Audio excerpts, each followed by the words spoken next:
গরমকাল মানেই কিন্তু আম কাঁঠাল এসবের দিন। আর সেখানে কাঁঠাল খাওয়া হবে না এটা কি আর হয় বলো তো? তো আমার কিন্তু এই নরমাল এই কাঁঠাল খেতে মানে পাকা কাঁঠাল খাওয়ার থেকে কাঁঠালের বড়া খেতে বেশ ভালো লাগে। তাই মা কিন্তু আজকে ওই কাঁঠালের বড়াই বানিয়েছিল। তো সবার প্রথমে দেখো মা কিন্তু কাঁঠালের যে রোয়াগুলো আছে সেগুলো ছাড়িয়ে নিয়েছিল। আর দেখো যেগুলো আমরা জানি যেটা ট্রেডিশনাল প্রসেস হাত দিয়ে কাঁঠালের রস বের করা, সেটা কিন্তু করতে গেলে অনেকটাই সময় লাগে। তো সেটা না করে মা কিন্তু একদম সিম্পল পদ্ধতিতে রসটা বের করে নিয়েছিল। সেটা হচ্ছে কাঁঠালের রোয়াগুলো নিয়ে ব্লেন্ডারের মধ্যে দিয়ে পেস্ট করে নিলেই কিন্তু খুব সহজেই কাঁঠালের রসটা বেরিয়ে যায়। তাতে কিন্তু কোনো রকম কিছু ওয়েস্টেজও হয় না, যেটা ট্রেডিশনাল পদ্ধতিতে হাত দিয়ে করলে পরে কিছুটা আঁশ বা কিছু এরকম ওয়েস্টেজ হয়। আর এভাবে ব্লেন্ডারে করলে পরে কিন্তু কোনো ওয়েস্টেজও হয় না, খুব তাড়াতাড়িও হয়ে যায়। আর খেতেও কিন্তু বেশ ভালোই হয়, কারণ একদম স্মুথ পেস্ট হয়। তোমরা যদি না করে থাকো তাহলে ট্রাই করে দেখতে পারো।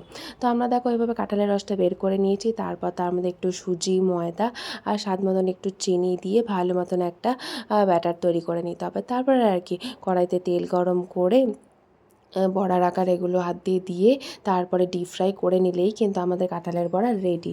তো তোমরা কারা কারা কাঁঠালের বড়া খেতে পছন্দ করো কমেন্ট সেকশনে কিন্তু অবশ্যই জানিও।